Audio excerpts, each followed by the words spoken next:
आज दुनिया टेक्नोलॉजी में कहां से कहां पहुंच गई, लेकिन हम रोटी कपड़ा मकान से आगे नहीं बढ़ सके। इस सिस्टम को लापरवाही, खुदगर्जी, करप्शन की लत पड़ी हुई है। कंटेम्प्ट ऑफ कोर्ट शहबाज शरीफ के खिलाफ क्यों नहीं हो रहा है? इसने तो गारंटी दी थी कि 2 हफ्ते में वो वापस आएगा नवाज शरीफ। पूछे जरदारी ने 3 तोशाखाने की गाड़ियां ली, कभी डिक्लेयर किया या पैसे दिए? नवाज शरीफ ने एक बुलेट प्रूफ गाड़ी ली, तोशाखाने की, डिक्लेयर की या पैसे दिए? ओवरसीज पाकिस्तानी पैसे देंगे लीगली और थ्रू बैंकिंग चैनल्स तो ये बात कर सकेंगे। इनको तो कोई एक पैसा देने के लिए तैयार नहीं, क्योंकि सबको पता है ये चोर हैं, लुटेरे हैं। पूरी जेलसी है इमरान खान साहब से, जिन्होंने लूट घसूट की है, और एक तरफ अकेला इमरान खान और पीटीआई खड़े हैं।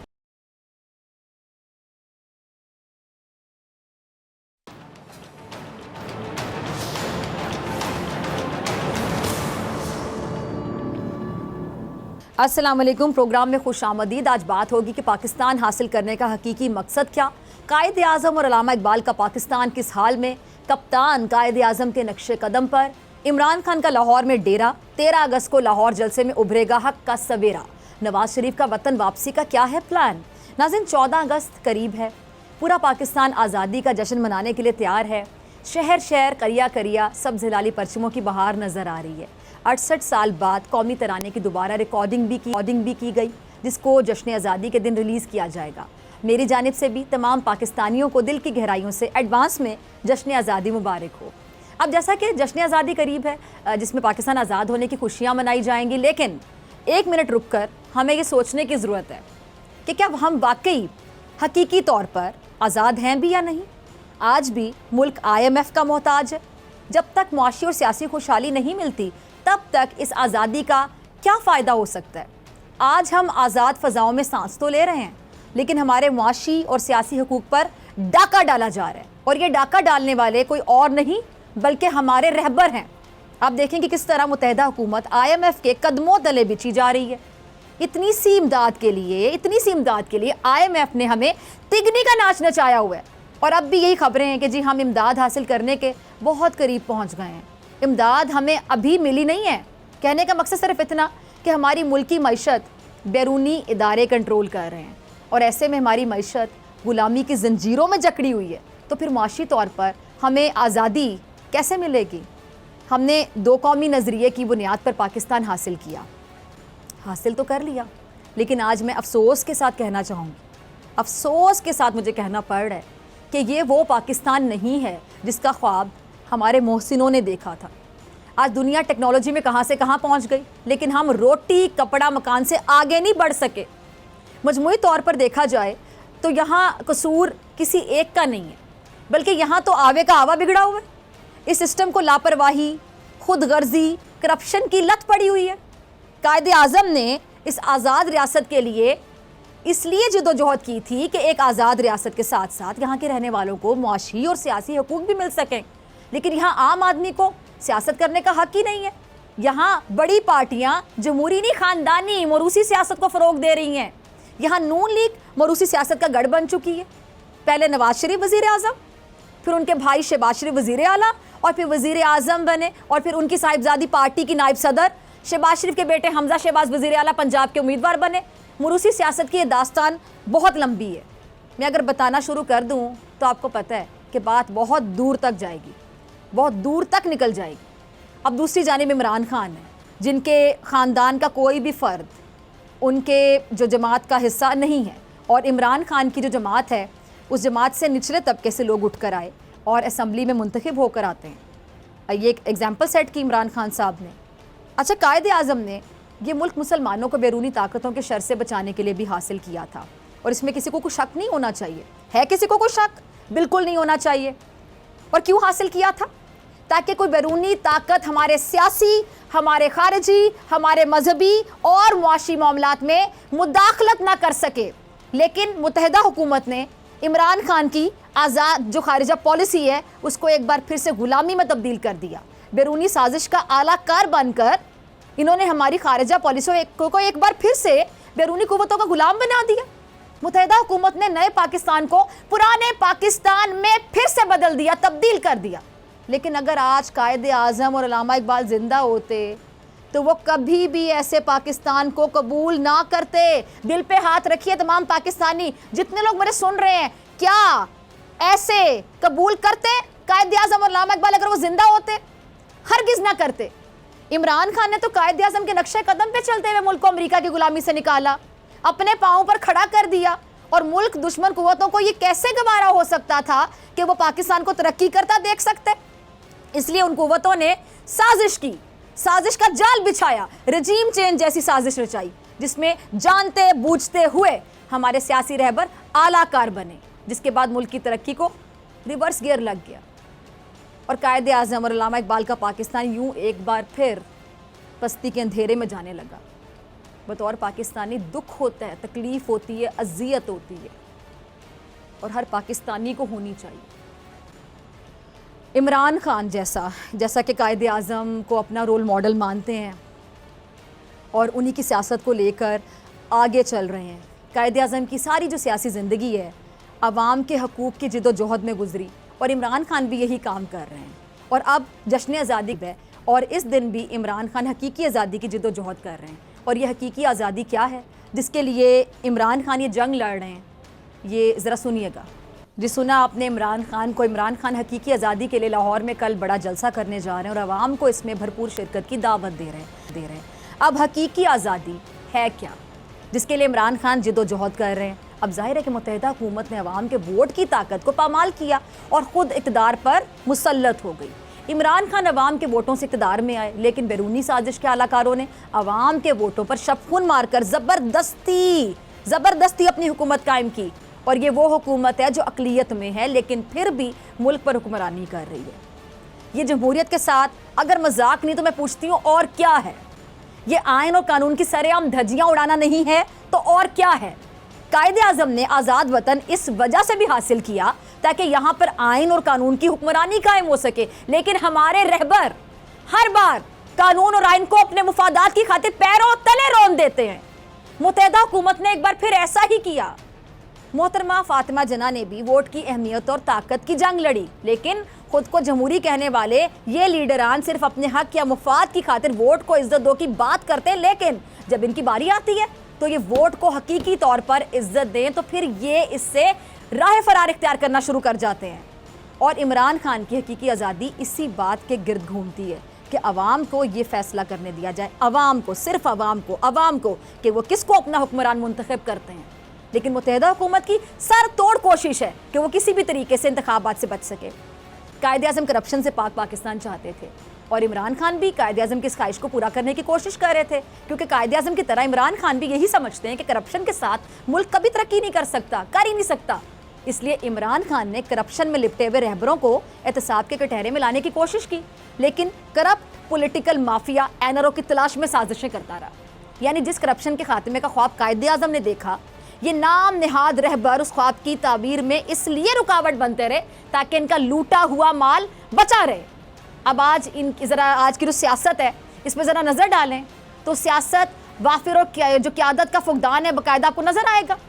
मुल्क का कोई नहीं सोचता, इनको अपनी अपनी पड़ी हुई है। हर एक की हिकमत अमली कुछ यूँ है कि जी ना खेलेंगे ना खेलने देंगे। अफसोस कि हमने अपनी माजी की गलती से कुछ नहीं सीखा, अभी भी नहीं सीखना तो कब सीखना है, कब सीखेंगे? आज कुछ सियासतदान अपनी करप्शन बचाने के लिए इदारों से जंग कर रहे हैं और सच्ची बात यह कि ये सियासी रहनुमा एहतसाब की भट्टी से गुजरना ही नहीं चाहते, मुल्क के स्याह सफ़ेद के मालिक बनना चाहते हैं। ये चाहते हैं कि इनसे कोई हिसाब ना ले, कोई पूछे भी ना। कायद आज़म इदारों की मजबूती के ख़्वाह थे, लेकिन मौजूदा हुकूमत के लोगों ने अपनी करप्शन को दबाने के लिए इदारों को तबाही के दहाने पर ला खड़ा किया।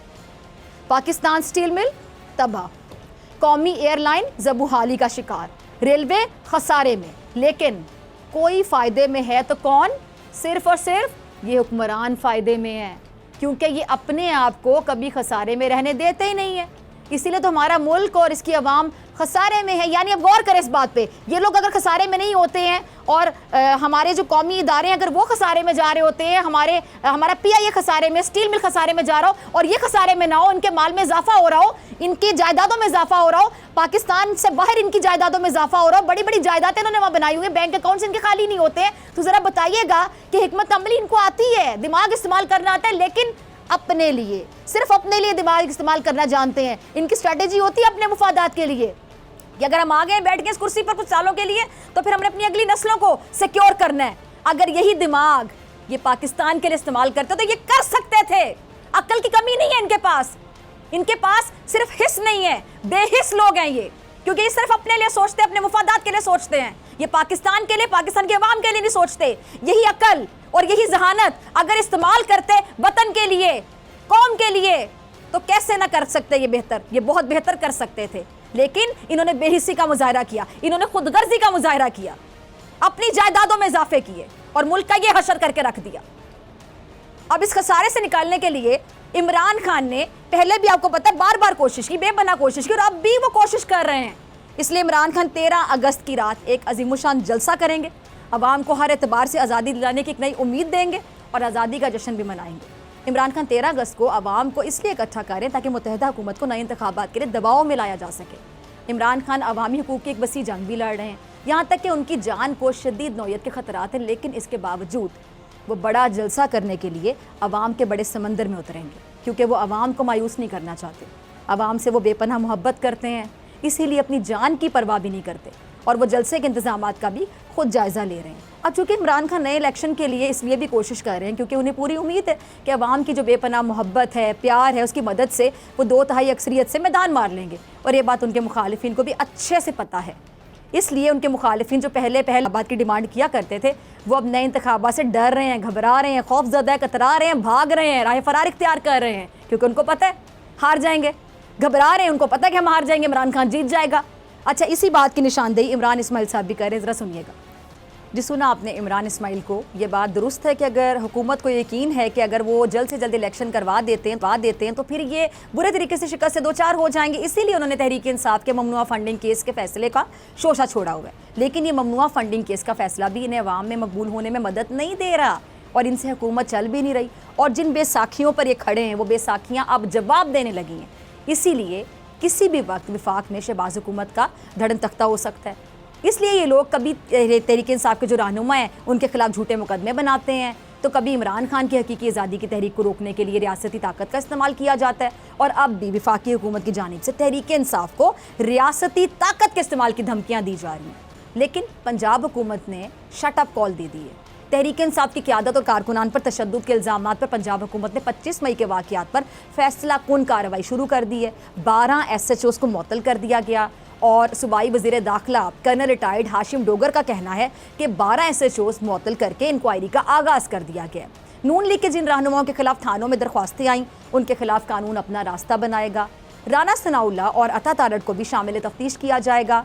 हम पार्लियामेंट लॉजेस में छुपे लोगों का जल्द पंजाब में इस्तकबाल करेंगे। मतलब अब तहरीक इंसाफ शहबाज हुकूमत को साफ साफ पैगाम दे रही है कि जो रियासत की ताकत इस्तेमाल करके तहरीक इंसाफ के रहनुमाओं पर जुल्म किया गया था, अब उसका हिसाब होगा। और वैसे भी अब हर लिहाज से शहबाज हुकूमत का हिसाब हो रहा है। पंजाब के ज़िमनी इंतखाबात में अवाम ने इन्हें मुस्तरद कर दिया, इनसे हिसाब लिया। मुत्तहिदा हुकूमत खुद अपनी दुश्मन है, क्योंकि इसने हर मामले को इमरान खान के पॉइंट ऑफ नो रिटर्न तक पहुंचाते हुए खुद इस मुकाम पर खुद ले आए। उनको पॉइंट ऑफ नो रिटर्न तक पहुंचाते हुए अपने आप को इस मुकाम पे ला खड़ा किया। लेकिन जब इन्हें आईना दिखाया जाता है तो फिर ये मुंह फेर लेते हैं। लेकिन इसके बावजूद शेख रशीद मुत्तहिदा हुकूमत को आईना दिखा रहे हैं अपने मखसूस अंदाज में। ज़रा चलाइएगा शेख साहब का क्लिप। जी सुना आपने शेख रशीद को। शेख साहब ने जहां हुकूमत को मुंह तोड़ जवाब दिए, वहीं पे वो कहते हैं कि जी उनकी हुकूमत को गिराने से पहले लंदन सेस की मंजूरी हुई, यानी उनका इशारा नवाज शरीफ की तरफ था। अच्छा, शेख साहब एक और दावा कर रहे थे कि नवाज शरीफ की सियासत ख़त्म हो जाएगी, और वैसे भी अब मीडिया रिपोर्ट्स के मुताबिक नवाज शरीफ वतन वापस आने की जो मुख्तलिफ खबरें वो सरगर्म है, और ये खबरें बहुत देर से चल रही थी, लेकिन शायद अभी तक उनके जो प्लेटलेट्स हैं पूरे नहीं हुए, या फिर अभी तक उन्हें वो जो दवाई लेने गए थे शायद वो दवाई नहीं मिली होगी, और इसलिए अब वो कन्फ्यूज़ हैं कि वो वतन वापस आएँ या फिर वहाँ पर रुकें यानी ना आएँ। शायद उन्हें विफाक में भी अपनी हुकूमत रहने या ना रहने का यकीन नहीं है, यानी इनका जो ताल्लुक़ है इनकी दवाई का जो लेने गए थे वो कहीं ना कहीं से जुड़ जाता है इनके इक़्तिदार और हुकूमत के साथ। ऐसा ही है ना नाज़रीन। अच्छा, शहबाज शरीफ साहब को वैसे पूरा यकीन है कि उनकी हुकूमत कायम रहेगी, इसलिए वो काबीना में तौसीक करते चले जा रहे हैं। अब ज़रा आप देखिए कि हुकूमत के पास जहर खाने के पैसे नहीं हैं, लेकिन वज़ीरों की फ़ौज भर्ती करने, अपने लोगों को करोड़ों की मराद देने से ये फिर भी बाज नहीं आ रहे हैं। विफाकी काबीना में वज़ीरों की तादाद है कि बढ़ती चली जा रही है, कोई चीज़ सुधर नहीं रही, लेकिन काबीना की आबादी बढ़ती चली जा रही है। नाज़रीन, वजारतों की बंदर बांट देख कर, ये बंदर बांट ही है ना, इसको देख कर ये अंदाज़ा लगाना मुश्किल नहीं है कि ये लोग अपने मफादात के सौदागर हैं और एक दूसरे की करप्शन बचा रहे हैं। लेकिन ये खेल आखिर कब तक चलेगा? ज़्यादा देर नहीं चल सकेगा, क्योंकि अब ऐसे नहीं चलेगा। मिलते हैं ब्रेक के बाद, और ब्रेक के बाद मेरे साथ मौजूद होंगी शीरी मज़ारी साहिबा।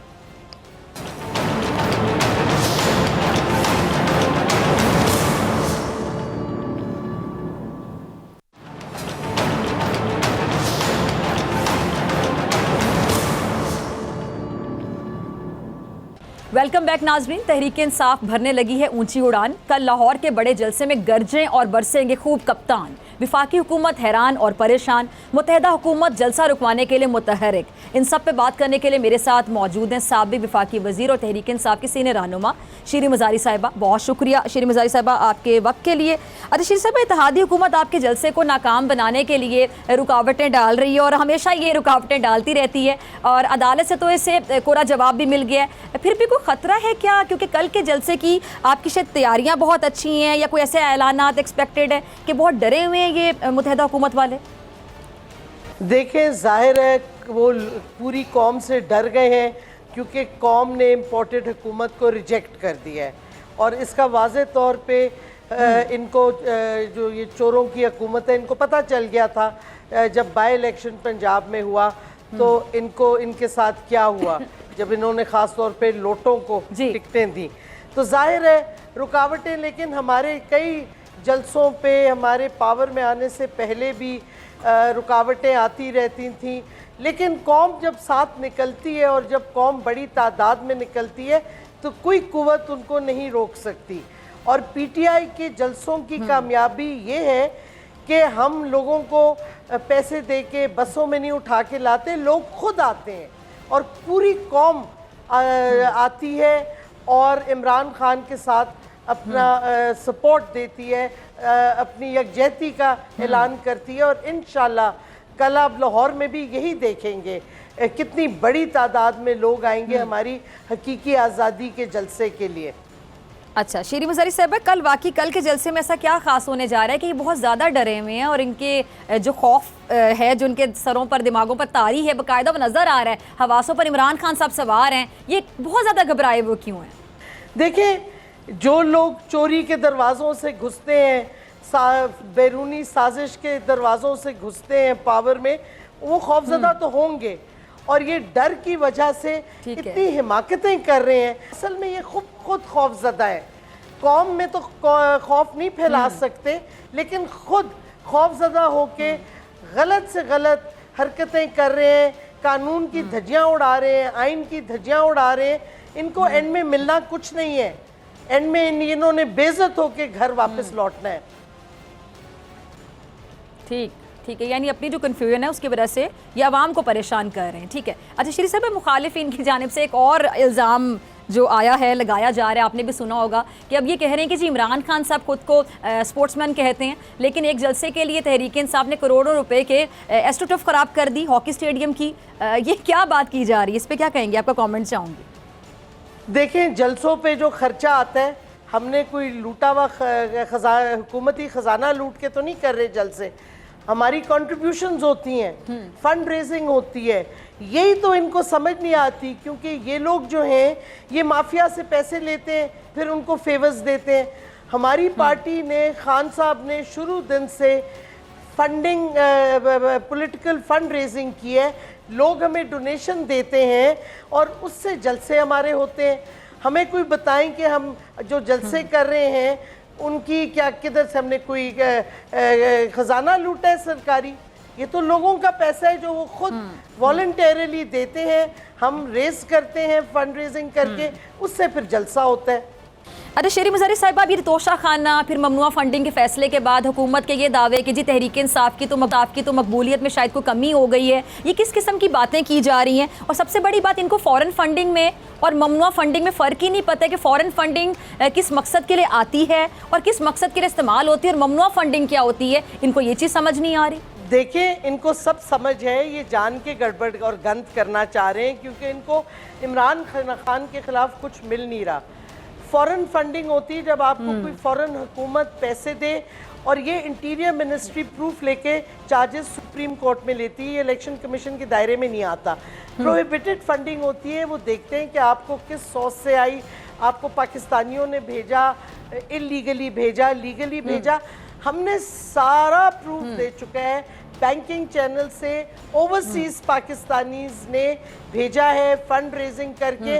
अब इन्होंने पूरे ओवरसीज पाकिस्तानीज को कहा ये फॉरेनर्स है, कितनी गलत बात कर रहे हैं। हाँ। और फिर आरिफ नकवी की बात कर रहे हैं, तो भाई आरिफ नकवी ने 2012 में फंड रेजिंग पाकिस्तानियों से करके एक डिनर ऑर्गेनाइज किया था और वो थ्रू बैंकिंग चैनल्स पैसे आए, ऑडिट हुए, हमारे सारे अकाउंट्स ऑडिट होते हैं और वो ऑडिटेड अकाउंट्स हैं, बैंकिंग चैनल से आए। और 2012 में तो आरिफ नकवी पे कोई इल्ज़ाम नहीं लगा था। और ये हुकूमत भूल गई है कि कराची इलेक्ट्रिक जो अबराज को दिया था वो हमारी हुकूमत के वक्त नहीं दिया था। अपने गिरबान में देखा करें, 2018 में अमेरिकन ने चार्जेस लगाए आरिफ नकवी पे और हमें कोई वही नाजिल होनी थी पीटीआई को कि 2012 में कि जी 2018 में इसके खिलाफ केस होगा, तो इस वास्ते ये फंडिंग जो दे रहा है ये गलत है। भाई खुदा का खौफ करें, झूठ इतना ना बोलें कि आप उसको सस्टेन भी ना कर सकें। और हमारे और फिर वो बात करते हैं जी सर्टिफिकेट की और क्या कहते वो जो आप देते हैं अपनी, जब आप अपने एसेट्स डिक्लेयर करते हैं तो आप जो देते हैं स्वॉन टेस्टिमनी, वो मिक्सअप कर रहे हैं। सर्टिफिकेशन होती है कि जी आपके अकाउंटेंट्स ने देखा, आपकी हमारे पूरे इंटरनेशनली रिकग्नाइज ऑडिट कंपनी ने अकाउंट्स ऑडिट किया, वो सर्टिफिकेट चेयरमैन के पास आता है, चेयरमैन साइन करता है और कहता है to the best of my ability and information, या नॉलेज का वर्ड यूज होता है। तो ये सर्टिफिकेशन खान साहब ने की अपने अकाउंट्स की, जो सारे करते हैं सीईओज वगैरह, लेकिन अकाउंटेंट्स प्रिपेयर करते हैं, फिर 2 दफ़ा ऑडिट होता है। पहले आपके अपने अकाउंटेंट्स ऑडिट करते हैं, फिर आप बाहर की कंपनी से, रिकग्नाइज कंपनी से ऑडिट कराते हैं। मसला पीडीएम वालों का है, ना पीपीपी, ना पीएमएलएन, जेयूआईएफ, इनके कोई फंड्स की ट्रेल ही नहीं है, क्योंकि ये माफिया से पैसे लेते हैं। बल्कि पीएमएलएन ने तो एक अकाउंट लंदन में खोला जिसका पार्टी के नाम पे, जिसपे अपनी मनी लॉन्ड्रिंग की, अपने प्राइवेट अकाउंट्स में वहां से पैसा लिया। तो इसी वास्ते तो ईसीपी इनके अकाउंट्स नहीं चेक कर रही, क्योंकि आपको भी पता है और हमने तो कौम को पूरी तरह वाजे कर दिया और कौम को खुद समझ आ गई है कि ये election commission, specially chief election commissioner, ये बिल्कुल नून लीग के ब्रांच ऑफिस बन गया है और इनकी कोई क्रेडिबिलिटी अब नहीं है। अच्छा, अभी आपने ओवरसीज़ पाकिस्तानियों का भी जिक्र किया शीरी मज़ारी साहिबा, वो बेचारे बड़े दिल बर्दाश्ता हुए इस तरह की बातें सुनने के बाद। बल्कि आपने भी ओवरसीज़ पाकिस्तानियों की वीडियोस देखी होंगी जिसमें वो अपने जज्बात का इजहार कर रहे हैं, कुछ ने गुस्से का इजहार किया। और अगर इमरान खान साहब से मोहब्बत करते हैं, जो फंड्स भेजे गए, किसी की मोहब्बत में अगर कोई भेज रहा है, तो मैं कहती हूँ ये मांग के दिखा दें। ये लूट मार करते रहते हैं, उसका सबूत नहीं दे पाते। यही तो मसला है सारा। एक तरफ ये लुटेरे हैं सारे और एक तरफ हमारी पार्टी। सॉरी, मैं आपकी बात कर रही हूँ, जैसे प्रोफेशनल जेलसी का एक लफ्ज़ होता है, हम यहाँ पे वो लफ्ज़ भी लगा सकते हैं, फिट आता है। इनको कोई ओवरसीज पाकिस्तानी पैसे देंगे लीगली और थ्रू बैंकिंग चैनल्स तो ये बात कर सकेंगे। इनको तो कोई एक पैसा देने के लिए तैयार नहीं, क्योंकि सबको पता है ये चोर हैं, लुटेरे हैं। यही मसला है सारा। एक तरफ आप देख लें पूरी जेलसी है इमरान खान साहब से, जिन्होंने लूट घसूट की है, और एक तरफ अकेला इमरान खान और पीटीआई खड़े हैं। अच्छा शीरी मज़ारी साहब, मुझे ब्रेक का कहा जा रहा है, नाज़रीन आपसे मुलाकात होगी ब्रेक के बाद।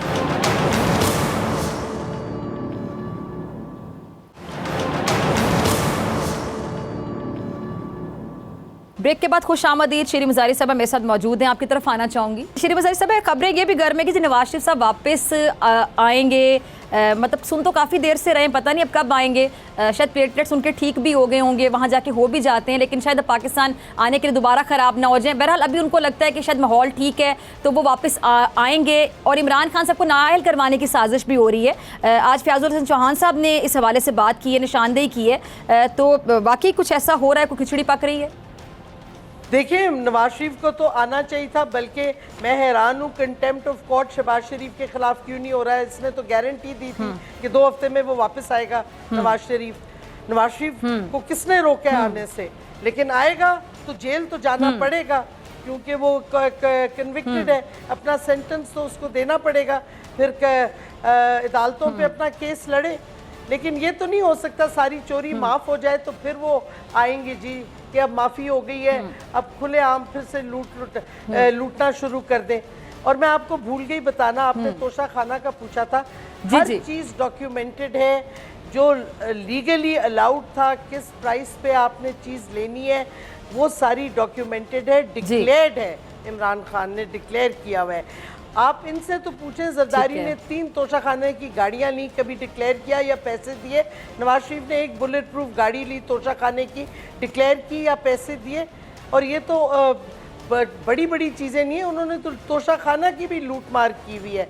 तो जब आपने अकाउंटेबिलिटी और हिसाब लेना है तो सबका लें, हम तो तैयार हैं हिसाब देने के लिए। खान साहब ने तो पहले भी अच्छा, सॉरी मैं आपकी बात काट रही हूँ शेरी मज़ारी साहब, एक ह्यूमन साइकी है, इंसानी नफ्सियात है कि आपका अपना दामन जब साफ नहीं और आप दूसरे पर उसी हवाले से तनकीद कर रहे हैं, इसको आप ओवर कॉन्फिडेंस कहेंगी, ढिठाई कहेंगी, क्या कहेंगी, किस लफ्ज़ का इस्तेमाल करेंगे इनके लिए कि मतलब बेशर्मी कहा जा सकता है कि आप खुद उस मामले में आप अपने आप को जस्टिफाई नहीं कर सकते, दूसरे पे आप तनकीद किए चले जा रहे हैं? देखें, असल बात ये है, ये पीटीआई और इमरान खान से इतने खौफजदा हो गए क्योंकि कौम इमरान खान के पीछे और उसके बयानिया के पीछे खड़ी हो गई है।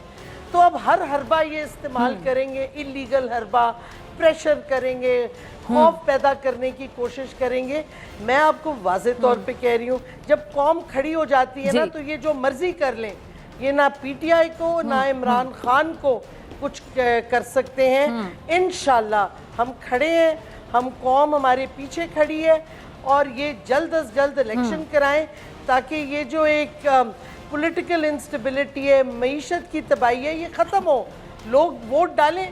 इनमें जुर्रत है तो आके इलेक्शन लड़ें इमरान खान के खिलाफ, पीटीआई के खिलाफ, दूध का दूध पानी का पानी हो जाएगा, पता चल जाएगा कौम किधर खड़ी है। अच्छा, ज़िमनी इलेक्शन के हवाले से क्या तैयारी है? खान साहब ने जो 9 की 9 सीटें हैं उस पर खुद इलेक्शन लड़ने का जो फैसला किया है, ये भी मुखालिफिन पे बिजली गिरने के मुतरादिफ है शेरी मज़ारी साहिबा, तो क्या लग रहा है कि कितनी सीटें अपने नाम कर पाएंगे खान साहब? देखिए, हम समझते हैं जिस सीट पे इमरान खान खड़ा होगा वो पीटीआई जीतेगी, और हम ये दिखाना चाह रहे हैं ताकि इनको फिर से वाजे हो जाए। अगर इनको बात पंजाब बाई इलेक्शन की नहीं समझ आई तो इन इलेक्शंस के बाद इनको समझ आनी चाहिए। ये जो कोशिशें कर रहे थे कि जी हम इस्तीफे थोड़े थोड़े करके एक्सेप्ट करेंगे, जबकि कासिम सूरी ने सारे इस्तीफे एक्सेप्ट कर लिए थे, लीगली सारा पेपर वर्क कंप्लीट था। तो ये तो वैसे भी इलीगल कर रहा है जो परवेज़ अशरफ कर रहा है स्पीकर बन के, बट खैर स्पीकरशिप भी उनकी लीगल तो नहीं है एक्चुअली। ये नेशनल असेंबली तो मजाक है ना, अगर आप इसके हालात देखें।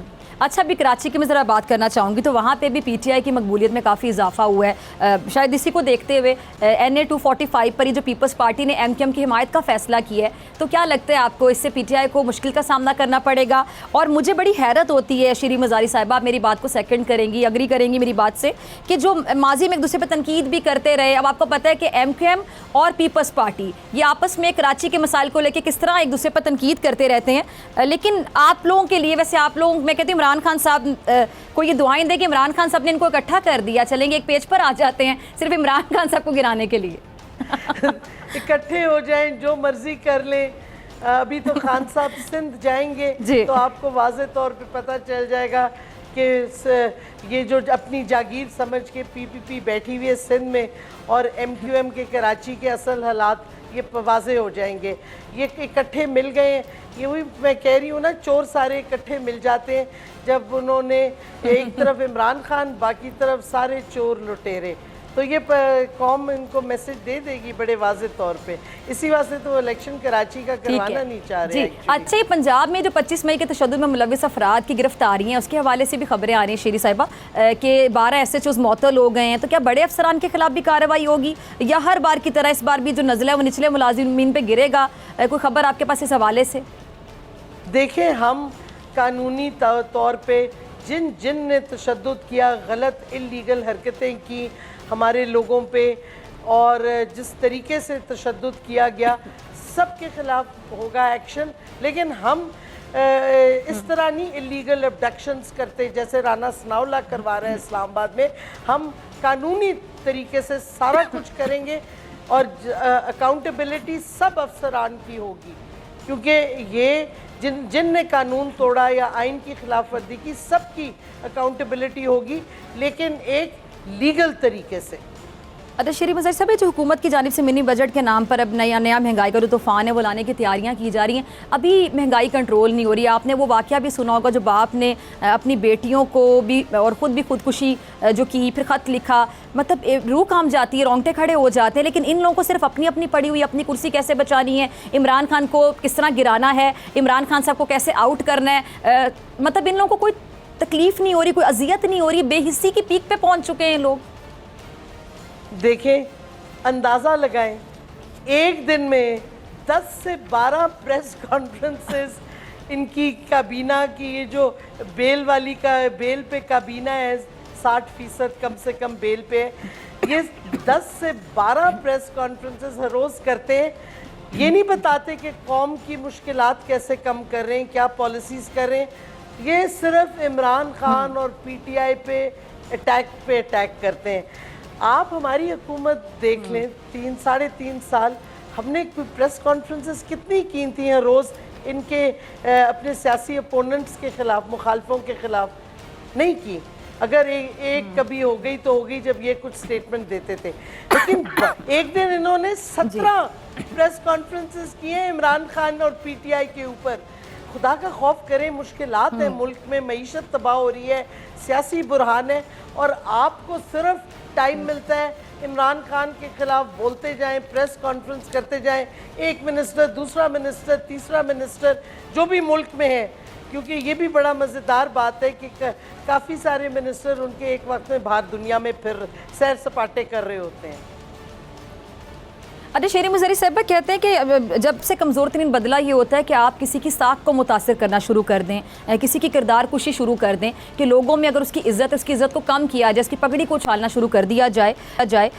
लेकिन इज़्ज़त तो अल्लाह की ज़ात देती है। पता नहीं ऐसा सोचने वाले बात क्यों भूल जाते हैं कि इज़्ज़त अल्लाह की ज़ात देती है और कोई छीन नहीं सकता जब तक अल्लाह ना चाहे। अब इमरान खान साहब की किरदार कुशी के हवाले से खान साहब ने खुद भी बात की, और PTI के बाकी जो सीनियर रहनुमा वो भी अक्सर जिक्र करते रहते हैं कि उसके हवाले से भी बड़ी साजिशें की जा रही हैं, तो इससे इनको क्या मिल जाएगा? देखें, आप खुद मुझे बता दें, जो मर्जी कर लें, खान साहब के ख़िलाफ़ जितना फेक कैंपेन्स चला लें, उनकी कैरेक्टर असैसिनेशन कर दें, कैरेक्टर विलिफिकेशन कर दें, कोई असर नहीं होगा। खान साहब पे भी नहीं होगा, कौम भी नहीं मानेगी। इनका मसला ये है इनके लिए कि इनकी बात कोई मानता ही नहीं है, क्योंकि ये हैं ही झूठे सरासर। और जिस किस्म की तशद्दुद ये कर रहे हैं लोगों पे, लोगों की बीवियों पे, लोगों के घरों में घुस के जिस तरह कर रहे हैं, ये किस किस्म की हरकतें? ये जमहूरियत है? कोई फंडामेंटल राइट्स रह गई हैं? आइन में जो आपको फंडामेंटल राइट्स मिली हैं वो तो धज्जियां उड़ा दी हैं इन्होंने। ये करना क्या चाह रहे हैं? ये क्या एक सिविल मार्शल लॉ लगाना चाह रहे हैं? क्या करना चाह रहे हैं ये इम्पोर्टेड हुकूमत? ठीक है शरीफ मज़हरी साहब, बहुत शुक्रिया आपके वक्त के लिए। इसी के साथ इजाज़त, आपसे मुलाकात होगी इंशाल्लाह पीर के रोज़, सेम टाइम सेम चैनल। अगर ज़िंदगी ने वफ़ा की, दुआओं में याद रखिएगा, अपना बहुत ख्याल रखिएगा। अल्लाह निगहबान।